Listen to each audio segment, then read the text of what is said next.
Hi all, कैसे हैं आप सब लोग। उम्मीद करती हूँ आप सब अच्छे होंगे और बिचू भी बहुत अच्छी है। बहुत सारे मैसेजेस आए आप लोगों के, बहुत सारी ब्लेसिंग्स, बहुत सारी दुआएं। Thank you so much. अगर मिशू बात कर पाती ना तो वो भी आपको थैंक यू बोलती। वहां से हाथ पर मार रही है, देखिए। हेलो मिशू। एक्चुअली ना बहुत ज़्यादा फीवर आ गया था उसे, सर्दी बुखार, और आँख से पानी जा रहा था, नाक से पानी जा रहा था, तो बहुत परेशान हो गए थे हम लोग। और शाम को आया, पहले फर्स्ट तो शाम को आया था तो हल्का था तो हमने इसे एडोल दे दिया था। बट रात में ना उसका फीवर बहुत ज़्यादा बढ़ गया था। लाइक 2 बजे रात में ऐसा पूरा बदन तप रहा था उसका। तो मेरे हस्बैंड ने बोला कि इमरजेंसी में जाना पड़ेगा, लेके जाते हैं उसको, क्योंकि डर लग रहा था। तो फिर मैंने बोला कि नहीं, अलीना भी सो रही है, वो भी डिस्टर्ब हो जाएगी, तो थोड़ा सा बुखार का जो दवा है वो दे देते हैं। नहीं उतरा तो फिर लेकर जाएंगे। बट रात में जब दवा दिया ना हमने तो बुखार उसका कम हो गया थोड़ा। फिर सुबह वैसे ही उसको तेज़ बुखार आया, बहुत तेज़ बुखार आया, वैसे ही पूरा बदन जल रहा था। फिर हमने सुबह सुबह ही हम निकल गए। सुबह 7 बजे इमरजेंसी में, सामने जो हॉस्पिटल है ना, फाकी यूनिवर्सिटी, वहीं पे चले गए थे हम लोग। तो वहाँ पे डॉक्टर ने चेकअप वेकअप किया। चेकअप करके बोल रहे हैं कि अगर 2 दिन में बुखार नहीं उतरा, मतलब ऐसा आ रहा है जा रहा है, 2 दिन तक ठीक नहीं हुआ तो कोविड टेस्ट करवाना पड़ेगा। तो मैं सुनकर तो मेरी एकदम, मैं ये हो गई, मतलब क्या बोल रहे हैं, कोविड टेस्ट क्यों। मैं एकदम शॉक्ड हो गई सुनकर। तो मेरे हस्बैंड ने बोला हमारे घर में किसी को सिम्टम्स नहीं है, तो डॉक्टर बोल रहे हैं कि आपके ऊपर है, आपको करना है तो करो, नहीं करना है तो नहीं करो, बट ये सिम्टम्स जो है कोविड का सेम सिम्टम्स होता है। तो मैं तो बहुत घबरा गई। तो मेरे हस्बैंड ने बोला घबराओ मत, ये लोग ऐसे ही बोलते हैं। तो मेरे हस्बैंड को मैंने बोला करवाना है क्या, तो उन्होंने बोला बिल्कुल नहीं, क्योंकि हमारे घर में किसी को भी सिम्टम्स, कोविड सिम्टम्स थे ही नहीं, है ही नहीं, तो फिर क्यों करवाना। तो लेकिन जो बुखार था ना, मैं परेशान हो गई थी, इतना ज़्यादा फीवर था उसको, पूरा बदन जल रहा था। और खाना पीना पूरा छोड़ दिया था उसने। दूध वूध खाना पीना तो छोड़ा, ऐसे ही नहीं खाती है वो। मेरा दूध जो भी थोड़ा बहुत पीती है ना, वो भी बिल्कुल बंद कर दिया था उसने। तो डायपर वायपर गीला नहीं हो रहा था, रात भर जागती रोती, मतलब बच्चे कैसे हो जाते हैं फीवर आता है तो। वैसे ही 3 दिन तक मैं सही से सोई नहीं रात में। तो अभी अल्हम्दुलिल्लाह ठीक है। और 3 दिन लग गया मिशू को रिकवर होने में, और आप लोगों ने इतनी सारी दुआएं की तो मिशू को ठीक होना ही था। और मिशू ठीक है। हेलो मिशू। मिशू देखो यहाँ पे, देखो जी, देखो यहाँ पे, मम्मा को नहीं मुझे देख रही है, मम्मा को नहीं, मम्मा यहाँ पे देखो। हेलो, मैं अभी ठीक हूँ, मैं बिल्कुल ठीक हूँ अल्हम्दुलिल्लाह। हाँ, thank you for praying so much. Vishu mama को ही देखती है। हाँ मम्मा, सब दुआ किए आपके लिए, कितना सारा दुआ किए। हाँ, ब्लेसिंग्स दिए, मिशू जल्दी ठीक हो जाए। और मिशू ठीक हो गई। हाँ, मिशू ठीक हो गई, है ना मम्मा। बच्चों को कुछ हो जाए ना तो मतलब पूरा दिमाग खराब हो जाता है। मुझे भी सर्दी आ गई ऐसा लग रहा है। अलीना का भी थोड़ा नोज वायरल है ना ये वाला, तो अलीना को थोड़ा नोज ब्लॉकेज हो गया है, ब्लॉक हो रहा है। मेरा, मुझे भी सर्दी हो गया है और फीवरिश वगैरह, फीवरिश जैसा फील आ रहा है, फीवर फीवर जैसा लग रहा है मुझे भी। तो फिर ठीक है। मैं और जो क्वेश्चन आंसर राउंड में करने वाली थी ना, वो तो हो नहीं पाया। तो मैं अभी जो है ना, अभी तो मैं शाम को थोड़ा सा मैंने अपडेट देने के लिए स्टार्ट किया था, बट मैं ये ब्लॉग कल तक कंटिन्यू करूंगी। और कल के ब्लॉग, मतलब ब्लॉग में क्वेश्चन आंसर राउंड जो है ना साथ में कर लूंगी। मतलब ये ब्लॉग कंटिन्यू रहेगा, मैं कल एक साथ करके फिर ये वीडियो पोस्ट करने वाली हूँ। तो फिर ठीक है, मैं कल मिलती हूँ आपसे। गुड मॉर्निंग एवरीबॉडी, कैसे हैं आप सब लोग। उम्मीद करती हूँ आप सब अच्छे होंगे। और जो क्वेश्चन आंसर राउंड है मैं अभी स्टार्ट करने वाली हूँ, और बहुत अच्छा लग रहा है मुझे। आज 3 रातों के बाद ना मैं कल अच्छे से सोई हूँ मतलब। और मिशू वहाँ पे नॉइज़ मचा रही है, खेल रही है। Mishu don't make noise. तो स्टार्ट करती हूँ। तो सबसे पहले जो क्वेश्चन मुझे सबसे ज़्यादा पूछा गया है वो है कि हमारी लव मैरिज है या अरेंज। तो हमारी जो है वो लव मैरिज है। और क्योंकि आप लोगों ने गेस भी कर लिया था, क्योंकि मैं कोलकाता से हूँ, मेरे हस्बैंड मैंगलोर से है। तो मतलब कहाँ कोलकाता कहाँ मैंगलोर, बहुत दूरी पर है। तो एक्चुअली हम मिले थे सोशल साइट पे, और वहाँ से हमारा, मतलब हमारी फ्रेंडशिप हो गई थी, और उसके बाद से ये आगे बढ़ा। तो मैं इसका ना एक अलग ब्लॉग बनाऊंगी, तो उसमें आपके साथ शेयर करूंगी। 1 मिनट, मिशू बहुत नॉइज़ मचा रही है। हाँ, तो उसे मैंने टॉयज, दूसरा वाला टॉयज दे दिया है जो कम नॉइज़ मचाता है। और तो वही, वो मुझसे मिलने आए थे, तब वो सऊदी में काम किया करते थे। और तब ना मैं, मतलब जब वो बताए थे ना कि वो आ रहे हैं कोलकाता मुझसे मिलने, तो मैं बहुत लाइट मैंने लिया। मैंने, मतलब मुझे लगा कि बस ऐसे ही, और मैं इतना इनको सीरियसली भी नहीं लेती थी, जस्ट ऐसे ही मैं बातचीत करती थी। तो उन्होंने बात बात में बोल दिया कि मैं आ रहा हूँ, छुट्टी मेरी मतलब स्टार्ट होने वाली है, तो मैं तुमसे मिलने आ रहा हूँ। तो मैंने बोला बस ऐसे ही बोल रहा है, आने वाला है नहीं, ऐसे ही। मतलब तब मैं बिल्कुल भी सीरियस नहीं थी, मतलब इनको लेकर उस टाइम तक। तो मैं अलग से इसका ब्लॉग जो है ना बनाऊंगी, क्योंकि काफ़ी लंबा है और बहुत इंटरेस्टिंग स्टोरी है हमारी। तो आपको बहुत मज़ा आएगा। तो अभी मैं इस क्वेश्चन को एंड करती हूँ, इस आंसर को एंड करती हूँ और चलते हैं दूसरे क्वेश्चन की तरफ। तो और एक सवाल जो बहुत पूछा गया है मुझसे कि मेरा ससुराल कहाँ पे है। ससुराल मैंगलोर में ही है और मेरे ससुराल में कितने लोग हैं, क्या करते हैं। तो मैंने अलग से एक इंट्रोडक्शन ब्लॉग बनाया हुआ है, आप वहाँ पे चेक कर सकते हो। मैंने काफ़ी डिटेल में बताया, उसमें मैं डिस्क्रिप्शन बॉक्स में ना लिंक डाल दूंगी, आप वहाँ पर देख लो। और मेरे ससुराल में सिर्फ मेरी मदर इन लॉ है और ब्रदर इन लॉ है। जो ब्रदर इन लॉ है ना वो मेरे मतलब बैंगलोर में सेटल्ड है, उनकी शादी हो गई है तो बैंगलोर में रहते हैं। और मेरी मदर इन लॉ मैंगलोर में रहती है, मतलब वहाँ पे अकेली है वो। आसपास उनके मतलब भाई है और मतलब मेरे मदर इन लॉ के भाई यानी मेरे हस्बैंड के मामा, मेरी मामा ससुर, मामी सब ये सब है वहाँ पे, तो उनके साथ ही रहती है। बट अलग उनका घर भी है, वहाँ रहती है और सब आसपास रिलेटिव्स लोग हैं। और क्या था, हाँ और क्या क्वेश्चन आया था मुझे, 1 मिनट में क्वेश्चन देखती हूँ।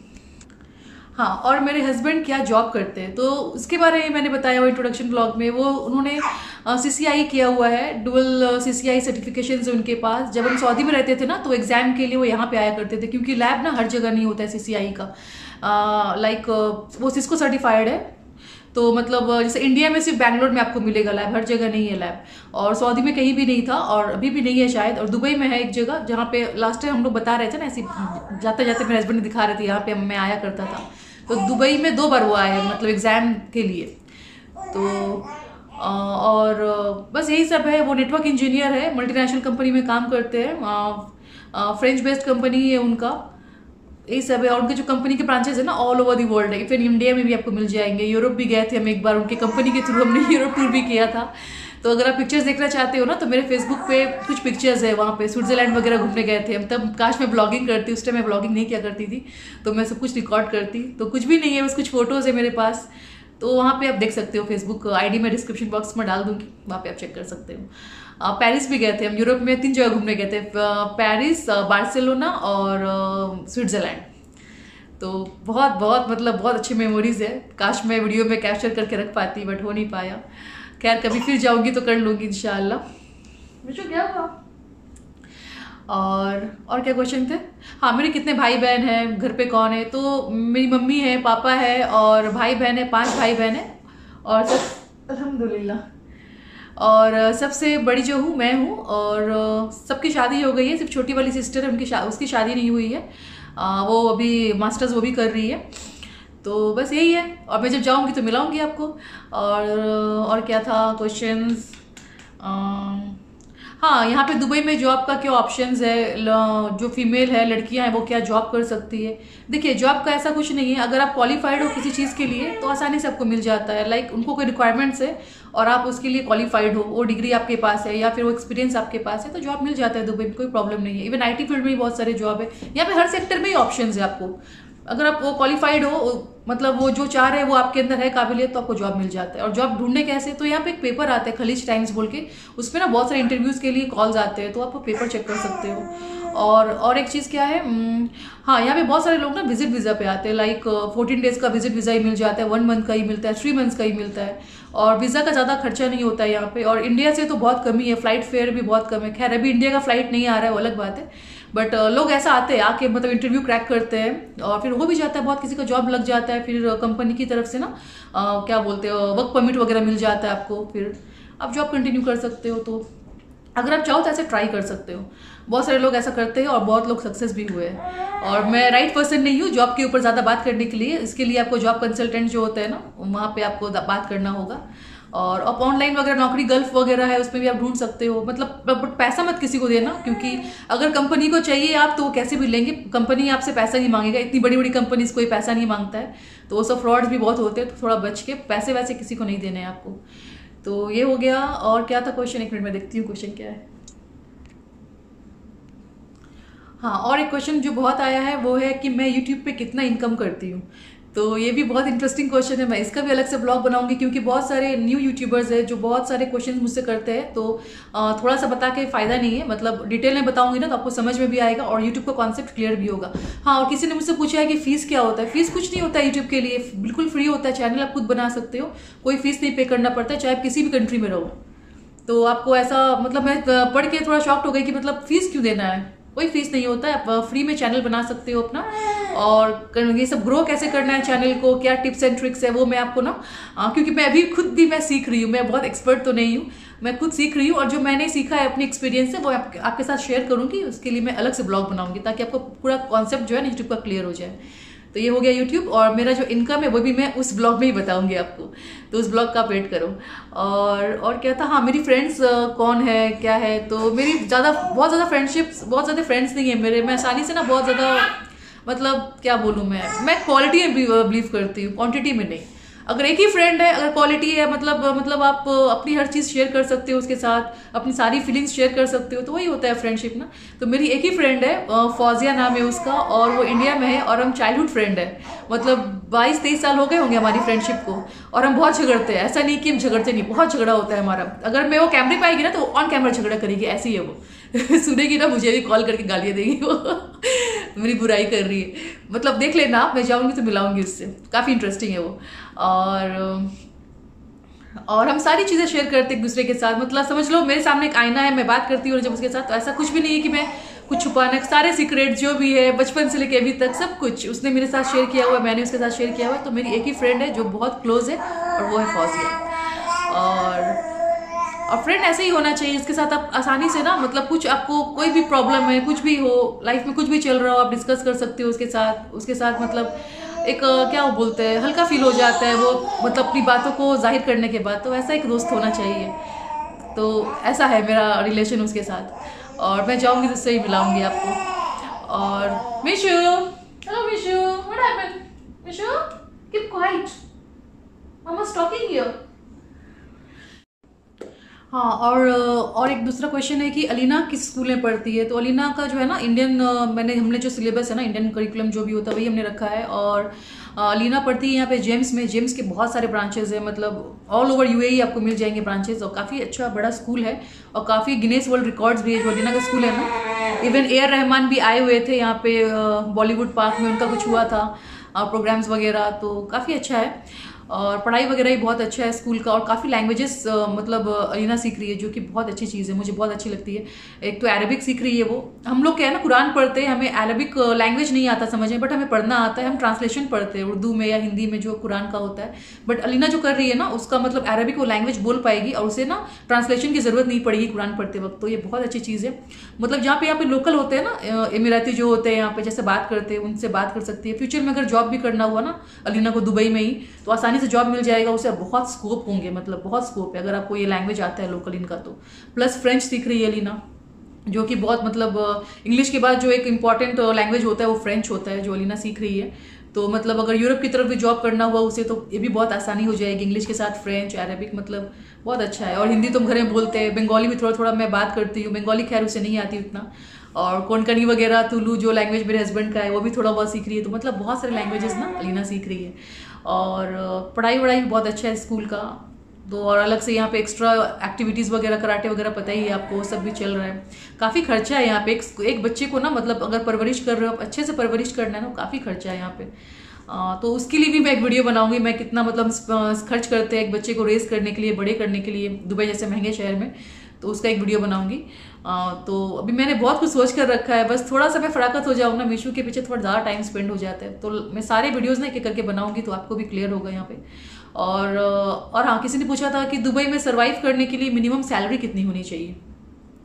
तो मिनिमम सैलरी देखिए डिपेंड करता है कि आपका खान पान कैसा है, आप कितना खाते हो, वेजिटेरियन हो नॉन वेजिटेरियन हो, फिर बच्चों को किस तरह से परवरिश करना चाहते हो। यहाँ महंगे स्कूल भी है, सस्ते स्कूल भी है, और आप एक एवरेज स्कूल में पढ़ाना चाहते हो, या फिर मतलब खान पान भी आपका एवरेज है, खाना पीना लाइक, तो 10 से 12 हज़ार एक बच्चे के साथ आपको लग जाएगा। अच्छा एक लाइफस्टाइल देना चाहते हो बच्चे को तो लग जाएगा 10 to 12,000, जो इंडिया का अगर सैलरी माने तो 2 लाख 20 से 40 हज़ार, ऐसा 2-2.5 लाख अगर सैलरी आपकी है, मिनिमम 2 लाख तो होना ही चाहिए, तभी हो पाएगा। क्योंकि घर का रेंट ही बहुत ज़्यादा होता है यहाँ पे, इवन स्टूडियो भी आप लेते हो तो ज़्यादा है। फिर इलेक्ट्रिसिटी बिल है, पानी भी यहाँ पे बिल पे करना पड़ता है, पानी भी फ्री नहीं है। एक तो पानी खरीद के पीते हैं हम लोग, जो बॉटल में आता है ना नेस्ले का, ये सब मिनरल वाटर, एक बॉटल का 10 दिरहम्स है, जो 200 रुपये होते हैं इंडिया का।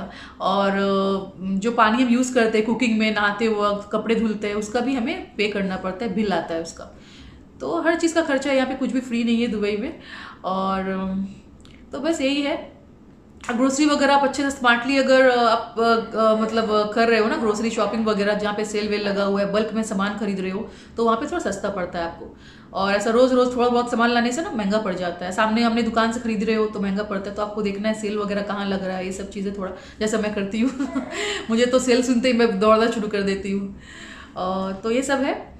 और तो 10,000 मुझे लगता है, 10,000 हाँ चाहिए एक बच्चे को अच्छे से रेस करने के लिए, अच्छा लाइफस्टाइल के लिए 10,000 चाहिए। और गुजर बसर करने के लिए तो आप 8,000 में भी कर सकते हो, 7,000 में भी कर सकते हो, तो बात नहीं है। मैं एक अच्छा एवरेज लाइफस्टाइल के बारे में बात कर रही हूँ। तो ये हो गया। और क्या था, एक मिनट। अच्छा, हमने कौन सा वैक्सीन लिया? मैंने तो कोई वैक्सीन नहीं लिया अभी तक, मेरे हस्बैंड ने लिया है और वो फाइजर लिए है। तो उनका हो गया वैक्सीनेशन पूरा। फाइजर काफ़ी अच्छा है, इवन डॉक्टर्स भी रिकमेंड करते हैं फाइजर। तो हमने फाइजर लिया है। और साइड इफेक्ट्स हस्बैंड को ना कुछ नहीं आया था। फर्स्ट डोज में कुछ भी नहीं हुआ था, सिर्फ जहाँ पे इंजेक्शन लगा था ना वहाँ पे हल्का सा ना ये क्या बोलते हैं स्वेलिंग आ गया था और थोड़ा पेन था, तो पैनाडोल लिया उन्होंने और सेकंड डे बिल्कुल ठीक हो गए वो। बट सेकेंड डोज में ना उनको थोड़ा फीवर आ गया था हल्का सा, शाम को फीवर आ गया था और सुबह फिर उतर गया। पैनाडोल लिया उन्होंने, फिर नॉर्मल हो गया और वही स्वेलिंग था यहाँ पे, फिर ठीक हो गया और ज़्यादा कोई साइड इफेक्ट नहीं हुआ। अब मुझे जब होगा तो मैं बताऊंगी और दिखाऊंगी आपको। अच्छा, मैं मीशू को ब्रेस्ट फीड करती हूँ या फॉर्मूला देती हूँ? ये मोस्ट आस्क्ड क्वेश्चन है, मतलब बहुत सारी मदर्स ने पूछा है। तो मैं मीशू को अब तक तो ब्रेस्ट फीड कर रही थी, बट अब मैंने फॉर्मूला शुरू किया है, बट वो लेती नहीं है फॉर्मूला, पीना नहीं चाहती है। मतलब जब नींद में जाती है ना तभी वो थोड़ा बहुत पीती है, सोते वक्त जब उसे पता नहीं चलता है टेस्ट तब। क्योंकि अभी वो मेरे ब्रेस्ट फीड करती हूँ ना, तो मेरे दूध के टेस्ट से वो यूज टू हो गई है, तो वो टेस्ट समझ में आता है उसको। अभी उसका मतलब टेस्ट बर्ड्स ना डेवलप हो रहा है, तो उसे समझ में आता है किस चीज़ का क्या टेस्ट है। तो जागते हुए कभी नहीं लेती वो मेरा दूध, सोते वक्त थोड़ा बहुत मैं पिला देती हूँ रात में। और खाने में भी मैं थोड़ा थोड़ा उसको कभी सेरेलैक, कभी राइस पॉरिज, रागी पॉरिज, ये सब ट्राई कर रही हूँ, बट वो लेती नहीं है। 1 से 2 स्पून ही खाती है। वो प्रॉपर खाना अभी तक उसने शुरू नहीं किया है, उसे नहीं हो रहा, टाइम लगेगा अभी भी। तो मैं कोशिश करती रहती हूँ, कभी एप्पल प्यूरी बना के देती हूँ, कभी एवोकाडो प्यूरी, मतलब ये सब। तो अभी मैं स्टार्ट कर रही हूँ रेसिपीज देना उसे, तो मैं शेयर करना भी शुरू करूँगी आपके साथ। थोड़ा थोड़ा मैं दिखाऊंगी भी मैं क्या दे रही हूँ। और बस यही सब है। और इस बार जो बीमार हो गया ना, मीशू का वेट बहुत कम हो गया, 400 ग्राम वेट लूज हो गया उसका, थोड़ी वीक हो गई है। और वैसे भी लास्ट मंथ उसका वेट गेन इतना अच्छा नहीं हुआ था, क्योंकि अब बड़ी हो रही है ना, तो रिक्वायरमेंट्स बॉडी में ज़्यादा होते हैं खाने का। अभी सिर्फ माँ के दूध से काम नहीं चलने वाला है, बट बच्चे को कैसे समझाऊँ। तो खैर चल रहा है, किसी तरह से कोशिश कर रही हूँ और इंशाल्लाह ठीक हो जाएगा, खाने पीने लगेगी वो धीरे धीरे। और हाँ, ये भी पूछा गया है कि यहाँ पे मेड की क्या सैलरी है। मेड की सैलरी एक्चुअली यहाँ पे पार्ट टाइम जो काम करते हैं ना, एक घंटे के लिए आएंगे आपके घर पे, 1 घंटे में जो भी काम होता है, झाड़ू पोछा बर्तन जो भी, 1 घंटे का वो लेते हैं 500 दिरहम्स, जो कि इंडिया का 10,000 रुपीज़ होता है। तो काफ़ी घरों में काम करते हैं तो उनका हो जाता होगा अच्छा खासा। और जो फुल टाइम मेड होता है ना, वो कम से कम तो 1,800 दिरहम से 2,000 दिरहम तक लेते हैं यहाँ पे, जो 40,000 हो जाता है इंडिया का। तो ये है मेड का। और ज़्यादातर इतना ही होता है, और फुल टाइम का शायद ज़्यादा भी हो, मैं एवरेज बता रही हूँ आपको। ये हो गया। और मैं कहाँ से हूँ, ये क्वेश्चंस बार बार आते हैं, मैंने कितनी बार बताया है कि मैं कोलकाता से हूँ। अब मेरा इंट्रोडक्शन ब्लॉग देखो, काफ़ी कुछ इन्फॉर्मेशन मिलेगा आपको वहाँ पे। मैं डिस्क्रिप्शन बॉक्स में डाल दूंगी, आप जरूर देखना मेरा इंट्रोडक्शन ब्लॉग, काफ़ी कुछ है उसमें आपको देखने के लिए। मतलब आपको बहुत सारे क्वेश्चंस होंगे ना, तो क्लियर हो जाएंगे। और ये भी पूछा गया है कि आपका जो घर का रेंट है कितना। मैंने ऑलरेडी बता दिया है कि घर का ईयरली का जो है 8 लाख है, जो मंथली 67,000 हो जाता होगा। तो मतलब अराउंड 70,000 भाड़ा है घर का, आप समझ लो। फिर इलेक्ट्रिसिटी बिल वगैरह, पानी का बिल वगैरह अलग आता है। तो ये क्वेश्चन भी किसी ने किया है, तो मैंने मंथली नहीं बताया था, तो इसलिए शायद समझ में नहीं आया उन्हें। तो 8 लाख जो है, 8 लाख रुपए ईयरली हमें देना पड़ता है घर का भाड़ा, और महीने का जो है ना 17,000 के करीब करीब हो जाता है। तो ये हो गया। और मुझे किसी ने पूछा था, और पूछा और एक क्वेश्चन जो आया है मुझे, वो है हाँ, और ये क्वेश्चन भी आया है कि मैंने नेचुरली कंसीव किया सेकंड बेबी, या फिर मैंने कोई ट्रीटमेंट करवाया है। तो नहीं, मैंने नेचुरली कंसीव किया है, क्योंकि कोई प्रॉब्लम ही नहीं था। और डॉक्टर ने जो अलग साइंटिफिक तरीका बताया था वो हम नहीं करना चाह रहे थे, लाइक IVF वगैरह, वो सब हम उस पर नहीं पढ़ना चाह रहे थे। हम चाहते थे कि नेचुरली हो जाए। और हिना MBA करना चाह रही है, तो उन्होंने पूछा है कि आपका जो कोऑर्डिनेटर है यूनिवर्सिटी क्या है, मुझे आप बताओ। तो हिना, आप इंस्टाग्राम पे आप मुझे मैसेज करो, आप मेरे रेफरेंस से जाओगे ना तो आपको डिस्काउंट भी मिलेगा, और मैं अपने कोऑर्डिनेटर से आपकी बात करवा दूंगी, तो आपको प्रोसेस बहुत ईजी हो जाएगा। तो मैं इंस्टाग्राम ID ना डाल दूंगी डिस्क्रिप्शन बॉक्स में, आप वहाँ पे मुझे कांटेक्ट करो, मैं आपको सारा इन्फॉर्मेशन और सब प्रोसेस बता दूंगी कैसे क्या होता है। तो और किसी का बर्थडे था, नाजिमा की बेटी ताहुरा अजमत का बर्थडे था, तो मैं लेट हो गई, sorry Tahura. Wish you many many happy returns of the day, happy birthday. 2-4 दिन पहले उन्होंने बोला था, बट हो नहीं पाया, आई एम सो सॉरी। और किसी ने पूछा है कि मेरे हस्बैंड का नाम क्या है, तो उनका नाम है मोहम्मद आयमन। मेरी 2 बेटियां हैं, उनका नाम है अलीना आयमन, अलीज़ा आयमन और मैं अनवरी आयमन। तो ये हो गया। और आप लोगों ने मेरा इंट्रोडक्शन ब्लॉग नहीं देखा, इसलिए आप लोगों ने इतनी सारी मतलब क्वेश्चंस अगर आप देख लोगे ना तो बहुत सारे क्वेश्चंस वहाँ पे आंसर्स हो जाएंगे। और किसी ने बोला है कि आप बंगाली में ब्लॉग बनाओ, तो मैं कभी देखूंगी, लेकिन आपको बंगाली सबको तो समझ में नहीं आएगी ना, तो मैं कोशिश करूंगी थोड़ा थोड़ा मैं बंगाली बात करूं उस ब्लॉग में, कभी बनाऊंगी मैं बंगाली ब्लॉग। और मुझे बंगाली आती है या नहीं, मुझे बंगाली आती है, बट फ्लुएंसी इतना अच्छा नहीं है पहले जितना, क्योंकि अभी यूज टू नहीं हूँ, बात ही नहीं करती हूँ बंगाली में। तो फिर भी मुझे आती है और मैं काफ़ी अच्छा बोल लेती हूँ मुझे लगता है। और मेरे हस्बैंड मैंगलोर से किस प्लेस में है, तो उनका क्या था प्लेस, कारकला। हाँ, कारकला, मैंगलोर से कारकला से है वो।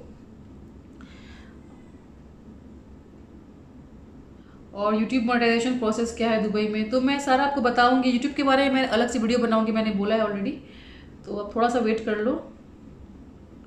और मीशू को आप क्या फिट करती हो आफ्टर 6 मंथ्स, वो क्या पसंद करती है खाने में, और any supplements like iron, calcium. हाँ, मीशू को ना मल्टीविटामिन दिया गया है, पहले तो वो विटामिन डी लिया करती थी, बट अभी चेंज करके मल्टीविटामिन दिया गया है, तो मल्टीविटामिन लेती है। और टीथिंग के लिए थोड़ा सा हम ओरल सप्लीमेंट्स देते हैं उसे, ड्रॉप्स, क्योंकि उसे ना लग रहा है टीथ आ रहा है, ये सब ना फुल गया है पूरा मसूड़ा अंदर का उसका, और टीथ का ना ऐसा मतलब क्या बोलते हैं, मार्क दिख रहा है, ऐसा बना रहता है ना ऐसा ऐसा, तो लग रहा है कि टीथ आने वाला है, बट दिख नहीं रहा है टीथ अभी, बट उसका जो मसूड़ा है पूरा फुल गया है।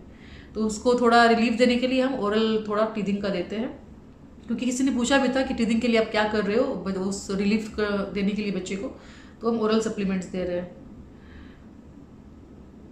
और गुरप्रीत कौर ने बोला है कि अलीना का मॉर्निंग टू नाइट रूटीन आप शेयर करो हमारे साथ, तो हाँ, मैं आपने बहुत बार बोला है गुरप्रीत, मुझे पता है, तो आप थोड़ा वेट कर लो, मैं ज़रूर करूँगी ये भी, मैं शेयर करूँगी अलीना का मॉर्निंग टू नाइट रूटीन। आपके हस्बैंड की मंथली सैलरी क्या है, तो ये थोड़ा पर्सनल हो जाता है, तो आप थोड़ा समझ लो, ऐसे तो मैं नहीं बता सकती सैलरी उनका। ओके, तो लगता है मैंने ऑलरेडी सारा आंसर कर दिया है। और किसी ने पूछा है कि मैं इंडिया कब आऊँगी, तो अभी ना फ्लाइट बंद है, यहाँ से फ्लाइट तो जा रहा है इंडिया, बट इंडिया से दुबई फ्लाइट नहीं आ रहा। अगर हम जाके वहाँ फंस गए और टाइम से वापस नहीं आए, तो इनका ऑफिस और स्कूल वगैरह तो वैसे ऑनलाइन हो रहा है, बट फिर भी to be on safe side flight on हो गया तो ज़्यादा बेटर रहेगा, आना जाना ट्रैवलिंग ईजी हो जाएगा, हम कभी भी आना चाहे दुबई तो आ सकते हैं। बट अभी क्या है ना, फ्लाइट बंद है तो बहुत मुश्किल है, अभी जब तक फ्लाइट नहीं खुलेगा हम फंस जाएंगे इंडिया में, तो यही सोचकर हम थोड़ा रुक गए, वरना हम समर वेकेशन में ना निकल लेते हैं यहाँ से। पूरा समर वेकेशन यहाँ पे दुबई में कभी हमने इस तरह से ना, कहीं भी हमने समर वेकेशन स्पेंड नहीं किया इस तरह से, बट फर्स्ट टाइम इस तरह से हम यहाँ पे रुक गए, मतलब क्या कर सकते हैं, हालात ही ऐसा है कोविड की वजह से। ससुराल में कौन कौन है मैंने बता दिया ऑलरेडी, मदर इन लॉ है, ब्रदर इन लॉ है, और जो फादर इन लॉ है उनका बहुत पहले ही डेथ हो गया था, मतलब शादी से पहले ही, जब हस्बैंड मेरे छोटे मतलब 15-16 ईयर्स के रहे होंगे तभी उनका डेथ हो गया था। तो बस 2 ही लोग हैं ससुराल में। अच्छा, किसी ने मुझसे पूछा है कि आप अलीना का वेट कम करने के लिए क्या कर रहे हो, तो मैं कुछ खास नहीं कर रही हूँ, जस्ट उसका जो थोड़ा ऑयल कंजम्पशन, ये सब बटर वगैरह थोड़ा कम दो, जंक फूड थोड़ा कम कर दिया मैंने, पहले थोड़ा ज़्यादा खाया करती थी वो, और एक्टिविटी लाइक कराटे ये सब जो जुम्बा वुम्बा सब बढ़ गया है, तो थोड़ा मुझे लग रहा है कि उसका वेट रिड्यूस हो रहा है अभी, तो फिजिकल एक्टिविटी में ज़्यादा ध्यान दो, थोड़ा डाइट पे ध्यान दो तो हो जाता है ऑटोमेटिक। और मैं भी कोशिश कर रही हूँ, अभी अलीना का कुछ ग्राम्स कम हुआ है, ज़्यादा कुछ नहीं फ़र्क पड़ा है, तो देखते हैं। और किसी किसी का बॉडी टाइप ऐसे ही होता है, जो बच्चे ना कम खा के ही मोटे रहते हैं, कोई बच्चे पतले रहते हैं, जितना भी खा ले मोटे नहीं होते, तो ऐसा बॉडी टाइप भी होता है, तो उस पर हम कुछ कर नहीं सकते। और किसी ने बोला है कि नए घर को अच्छे से डेकोरेट करना, तो मैं पूरी कोशिश करूँगी, एंड आई होप आपको पसंद भी आएगा। तो लगता है मैंने सारे क्वेश्चंस का आंसर दे दिया आपका, तो बस बहुत लंबा हो गया ब्लॉग, तो फिर मैं आज का ब्लॉग यहाँ पेंड करती हूँ, फिर मुलाकात होगी आपसे एक नई ब्लॉग में नई कंटेंट के साथ। अपना ख्याल रखें, स्टे सेफ, बाय बाय।